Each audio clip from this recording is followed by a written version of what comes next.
শ্রীমদ্ভাগবত।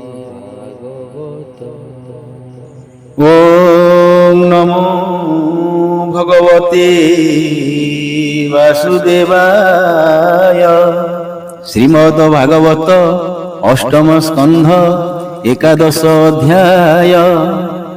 দেবাসুর ঘোর রণ নারদ কলে নিবাରଣ। শুক্র দৈত্যଙ୍କୁ জিয়াইলে হেমন্ত একাদଶ ବୋଲେ। ଶ୍ରୀ ଶୁକ ଉବାଚ ହରିଙ୍କି ଦେଖି ଦେବଗଣେ ପୁଣି ମିଳିଲେ ଘୋର ରଣେ। ଗୋବିନ୍ଦ ଅନୁକମ୍ପା ବଳେ ସମରେ ରହିଲେ ନିଶ୍ଚଳେ। ଇନ୍ଦ୍ର ପବନ ଆଦି ବଳେ ବେଗେ ମିଳିଲେ ଦିଗପାଳେ। ନିରତେ ଅସୁରଙ୍କ ଗାତ୍ରେ ପ୍ରହାର କଲେ ନାନା ଶସ୍ତ୍ରେ।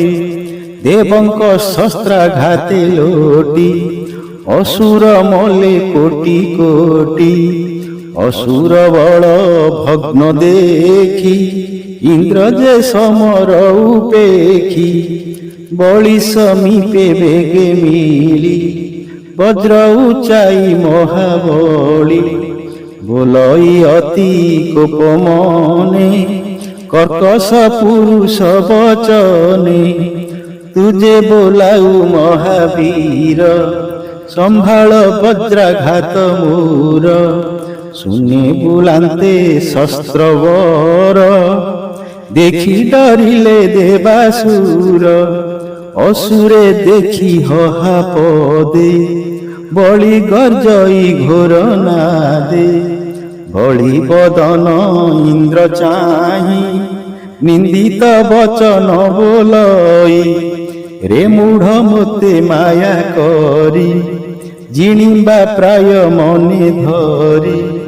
ନଟର ପ୍ରାୟେ ମାୟା କଲୁ ନିଜ ସ୍ୱଭାବ ଦେଖାଇଲୁ। କୁହୁକେ ଯେହ୍ନେ ନଟ ଜନ ମାୟାରେ ମୋହେ ପ୍ରାଣୀ ମନ।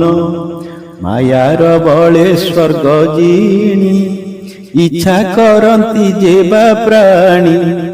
ତାହାଙ୍କ ଦର୍ପ ଗଞ୍ଜି ବେଗେ ମୁହିଁ ଖେପଇ ଅଧୁଭାଗେ। ଏବେ ହୋ ମହାସୁର ତୋର ଅଙ୍ଗ କୁଳି ସୁରକ୍ଷା କର। ଏବେ ବଜ୍ରେ ତୋର ଶିର ଛେଦି ରଖିବି ଅମର ସମୃଦ୍ଧି। ଏବେ ମୋ ବଜ୍ରାଘାତ ସହ ଜ୍ଞାତିଙ୍କ ତୁଲେ ରୁଣ୍ଡ ହୁଅ। ଏମନ୍ତେ ଇନ୍ଦ୍ରର ବଚନେ ବଳି ବୋଲଇ କୋପ ମନେ। ବଳି ଉବାଚ କାଳର ବଳେ ସଂସାରେ ଯୁଦ୍ଧେ ମିଳନ୍ତି ଯେତେ ବୀରେ। ଜୟ ଜୟ ମୃତ୍ୟୁ ଯଶ ଦେବାର ହୋଇ ଅବଶେଷ। ଯୁଦ୍ଧେ ମାରିଣ ଜୟ ଘୋଷି ମରଣେ ସ୍ୱର୍ଗେ ଯେଣୁ ବସି। ଏଣୁ ଶୟଳେ ଯେତେ ଜନ କାଳ ଗରାସେ ନିବନ୍ଧନ। ପଣ୍ଡିତ ଜନ ଏହା ଜାଣି ଧର୍ମ ଅଧର୍ମ ପରିମାଣି। ଶୋକ ହରସ ପଥି ମନ କେବେ ନ କରନ୍ତି ଛନ।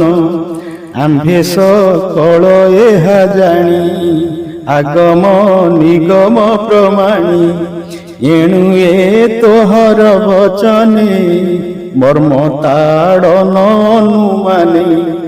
ଆମ୍ଭେ ତା କେବେ ନ ଗଣୁ ତୁମ୍ଭର ବୀରପଣ ଜାଣୁ। ଶ୍ରୀ ଶୁକ ଉବାଚ ହେମନ୍ତ ଇନ୍ଦ୍ର ଆଗେ କହି ବଳି ଧନୁରେ ଗୁଣ ଦେଇ। ଆକର୍ଣ୍ଣ ପୁରୀ 10 ବାଣ ବଳି ବିନ୍ଧିଲା ଗରୁଟାଣ। ଇନ୍ଦ୍ର ଉପରେ ବାଣ ବାଜି ତଳେ ପଡ଼ିଲା ବେଗେ ଭାଜି।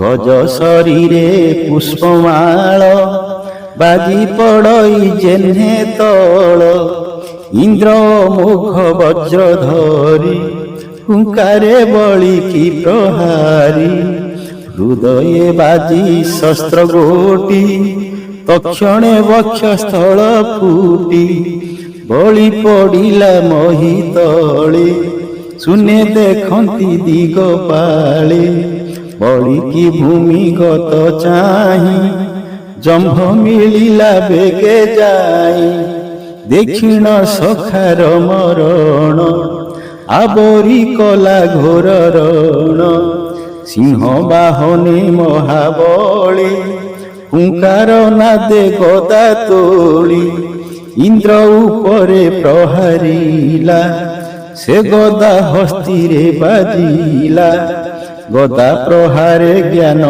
ହାରି ଗଜ ପଡ଼ିଲା ବସୁନ୍ଧରି ଅଗ୍ରଚରଣ ମାଡ଼ି ପଡ଼ି କରଇ ନାଦ ଘଡ଼ ଘଡ଼ି ପଡ଼ିଲା ଅଚେତନ ହୋଇ ଦେଖି ମାତଳି ବେଗେ ଧାଇଁ ବିମାନେ ଶସ୍ତ୍ର ଅଶ୍ୱଯୋଖୀ ଇନ୍ଦ୍ର ନିକଟେ ଦେଲା ରଖି ବିମାନ ଦେଖି ସୁରପତି ତକ୍ଷଣେ ତେଜି ନିଜ ହସ୍ତି ବିମାନେ ବସି ବଜ୍ର ହସ୍ତେ ସମରେ ରହିଲା ଅଗ୍ରତେ ଜମ୍ଭ ମାଳତୀ କର୍ମ ଚାହିଁ ଧନ୍ୟ ବଚନେ ପ୍ରଶଂସଇ ଜଳନ୍ତା ଶୂଳ ଧରି ବେଗେ ପିଟିଲା ମାଳତୀର ଅଙ୍ଗେ ସେ ଶୂଳ ପ୍ରହାର ମାଳତୀ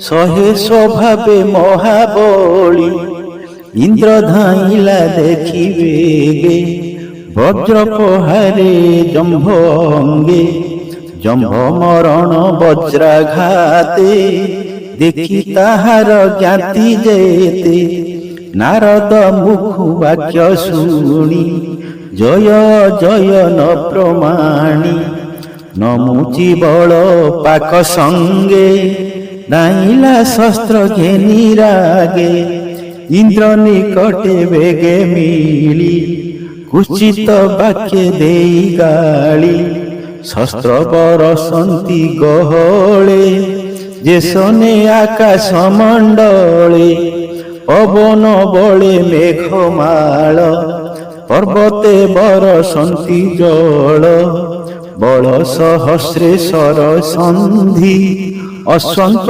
ଉପରକୁ ବିନ୍ଧି ଦଶ ନାରାଚେ ଦେବରାଜ ଛେଦିଲେ ସହସ୍ର ନାରାଜ ସର ସନ୍ଧାନ ଭଗ୍ନ ଗଲା ତା ଦେଖି ପାକ କୋପ କଲା ଧନୁ ଆକର୍ଷି କର୍ଣ୍ଣ ମୂଳେ ବେନି ନାରାଚ କୋପାନଳେ ମାଳତୀ ଉପରେ ପ୍ରହାରେ ଅଦ୍ଭୁତ ଘୋର ନାଦ କରେ ନମୁଚି କରି ମହାରୋଷ ବାଣ ବିନ୍ଧିଲା ପଞ୍ଚଦଶ ସୁବର୍ଣ୍ଣ ପକ୍ଷ ଲୌହ ମୁଖେ ଇନ୍ଦ୍ର ତା ଦୂରେ ଥାଇ ଦେଖେ ବିନ୍ଧି ଗର୍ଜଇ ଘୋର ରଣେ ଜଳଦ ଅମ୍ବରେ ଯେ ସନେ ହେମନ୍ତେ ଅସୁରଙ୍କ ଶସ୍ତ୍ରେ ଆଚ୍ଛାଦେ ଦେବରାଜ ରଥେ ବରଷା କାଳର ବିଜେହ୍ନେ ଜିମିତ ଆଚ୍ଛାଦେ ଗଗନେ ଅସୁର ରଣ ରଙ୍ଗ ଦେଖି ଦେବେ ହୋଇଲେ ମହାଦୁଃଖୀ ଅନାଥ ହେଲେ ରିପୁଡରେ ବଣିକେ ଜେହ୍ନେ ସିନ୍ଧୁ ନୀରେ ଅସୁର ବଳ ମଧ୍ୟ ଗତେ ଦେବେ ପଡ଼ିଲେ ଅନାୟତେ ପିଞ୍ଜରେ ଜେହ୍ନେ ପକ୍ଷୀ ଗଣେ ଇନ୍ଦ୍ର ଯେ ଥିଲା ଘୋର ରଣେ ଆବୋରି ଥିଲେ ଯେ ଦାନବ ହେମନ୍ତ ସମୟେ ବାସବ ବାହାର ହେଲେ ଦିବ୍ୟ ରଥେ ରବି ଯେ ଶନେ ନିଶିଅନ୍ତେ ଅସୁର ବାଣେ ଦେବେ ଦୁଃଖୀ ସମ୍ଭ୍ରମେ ଇନ୍ଦ୍ର ତାହା ଦେଖି ବେଗେ ଧାଇଁଲେ ରଣ ମଧ୍ୟେ বজ্র উঁচাই ঘোর নাদে, সে অষ্টধার বজ্রাঘাতে জিমুতে জেনে ঘোর বাতে, বল পাকর শির হাଣି ଘୋର ଶବଦେ ଚକ୍ରପାଣି। ଦେଖିଣ ତାଙ୍କ ବନ୍ଧୁକୂଳ ବିକଳେ ପଡ଼ନ୍ତି ଚହଳ, ନମୁଚି ତାଙ୍କ ବଧ ଦେଖି ଦଣ୍ଡେ ହୋଇଲା ଅଶ୍ରୁମୁଖୀ। ଶୋକ ସାଗରେ ସେ ବୁଡ଼ିଲା ପୁଣି କ୍ଷଣକେ କୋପ କଲା, ଲୌହ ନିର୍ମିତ ଶୂଳ କରେ ଘେନି ଧାଇଁଲା ଅତି ଖରେ। ସେ ଶୂଳ ସୁବର୍ଣ୍ଣେ ବିରାଜେ ଚାଳନ୍ତେ ଘଣ୍ଟା ରବ ବାଜେ, ସେ ଶୂଳ ଘେନି ଅତି ବେଗେ ମିଳିଲା ସୁରନାଥ ଆଗେ। ଇନ୍ଦ୍ର ଉପରେ ପ୍ରହାରିଲା ନିର୍ଭୟ ସିଂହନାଦ କଲା, ଷୋଳ ଆସନ୍ତେ ଶୂନ୍ୟ ପଥେ ବାସବ ଧନୁ ଧରି ହସ୍ତେ। ବାଣୀ ଛେଦିଲା ସତେ ଖଣ୍ଡେ ପାଷାଣ ଜେନେ ଛତୁ ପିଣ୍ଡେ, ବଜ୍ର ପେଶିଲା ପୁରନ୍ଦର ପଡ଼ିଲା ନମୁଚି କନ୍ଧର। ବଜ୍ର ପ୍ରହାର ନ କାଟିଲା କନ୍ଧରୁ ଚର୍ମ ନ ଛିଡ଼ିଲା, ତା ଦେଖି ଇନ୍ଦ୍ର ବିଚାରଇ ଅଦ୍ଭୁତ ଦେଖିଲା ତ ନାହିଁ। ବଜ୍ରେ ବଞ୍ଚିଲା କେମନ୍ତେ ଏ ବଡ଼ ସଂଶୟ ମୋଚିତେ, ଏ ଶସ୍ତ୍ର ଅସୁରଙ୍କୁରଣେ ପ୍ରହାର କଲି ଅକାରଣେ। ଏମନ୍ତେ ରଣ ମଧ୍ୟ ଗତେ ଶବଦ ଶୁଭେ ଶୂନ୍ୟ ପଥେ, ଶୁଣ ହେ ଶକ୍ର ଏକ ଚିତେ ନଭେଦେ ଶୁଷ୍କ ଆଦ୍ର ଶସ୍ତ୍ରେ। ପୂର୍ବେ କଲା ତପ ଘୋର ଏହାକୁ ଦେଇ ଅଛୁବର, ଅଭେଦ୍ୟ ହୋଇଲା ଶରୀର ଦୁର୍ଜୟ ଯୁଦ୍ଧେ ମହାସୁର। ଶୁଷ୍କ ଆଦ୍ରକ ଅସ୍ତ୍ର ଶସ୍ତ୍ରେ ଏଣୁ ନ ଭେଦେ ଏକାଗାତ୍ରେ। ଏବେ ତୁ ଶୁଣ ମଘବାନ ଏହା ମରଣେ କର ଧ୍ୟାନ, ଯେତୋତେ ଦିଶେ ଧ୍ୟାନ ମାର୍ଗେ ତେଣେ ଜୀବନ ହର ବେଗେ।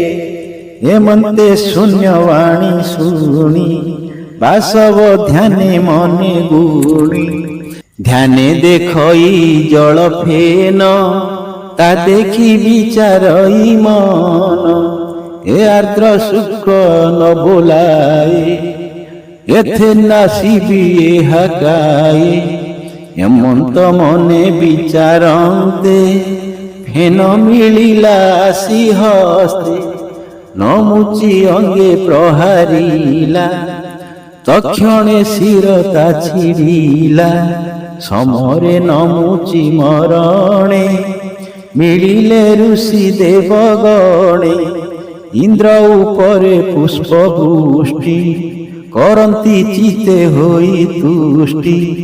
ଗନ୍ଧର୍ବେ ଅପସରା ବୃନ୍ଦେ ନୃତ୍ୟ କରନ୍ତି ଗୀତ ନାଦେ, ଜୟ ଦୁନ୍ଦୁଭି ଗଣ ବାଜେ ଦେବଦାନବ ରଣ ମାଝେ।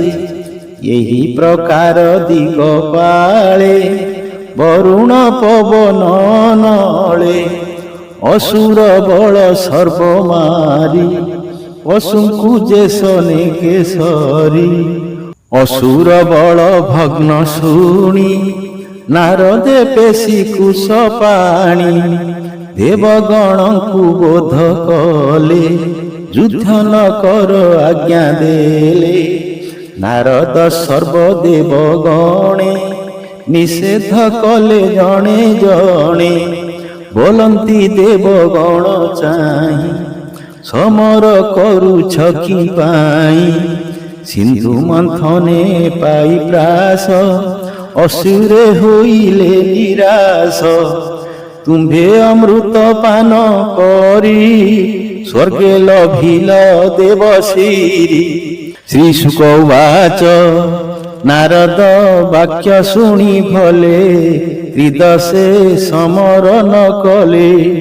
ଆନନ୍ଦେ ନୃତ୍ୟ ଗୀତ କରି ଦେବେ ଚଳିଲେ ସ୍ୱର୍ଗପୁରୀ। ଯୁଦ୍ଧେ ଅସୁର ଯେତେ ଥିଲେ ନାରଦ ବାକ୍ୟ ବାହୁଡ଼ିଲେ। ବ୍ରହ୍ମାନନ୍ଦନ ବାକ୍ୟ ମାନି ବଳିର ମୃତ ପିଣ୍ଡ ଘେନି ସକଳେ ମିଳି ଏକ ମେଳେ ପଶ୍ଚିମ ଅସ୍ତଗିରି ଗଲେ। ଶିର ଉରଜାର ନଛିଡ଼ି ରଣଭୂମିରେ ଥିଲେ ପଡ଼ି। ଶୁକ୍ରର ମୃତ୍ୟୁ ସଞ୍ଜୀବନେ ସକଳ ଲଭିଲେ ଜୀବନେ। ବଳିକି ଶୁକ୍ର ଘେନି କାଳେ ଆସନେ ବସାଇ ନିଶ୍ଚଳେ। ଶୁକ୍ର ସ୍ପରଶେ ବଳି ସ୍ମୃତି ଲଭିଲା ଇନ୍ଦ୍ରି ବଳ ବୃତ୍ତି। ଯୁଦ୍ଧେ ହାରିବାକୁ ପ୍ରାରମ୍ଭେ ସଂହରି ରହି ନିଜ ଦମ୍ଭେ। ବୋଲଇ ବିପ୍ର ଜଗନ୍ନାଥ ସୁଭଗ ବିଷ୍ଣୁର ଚରିତ। ସୁଜନେଣେ କର ଭାବ ଏଭାବେ ସଂସାରୁ ତରିବ।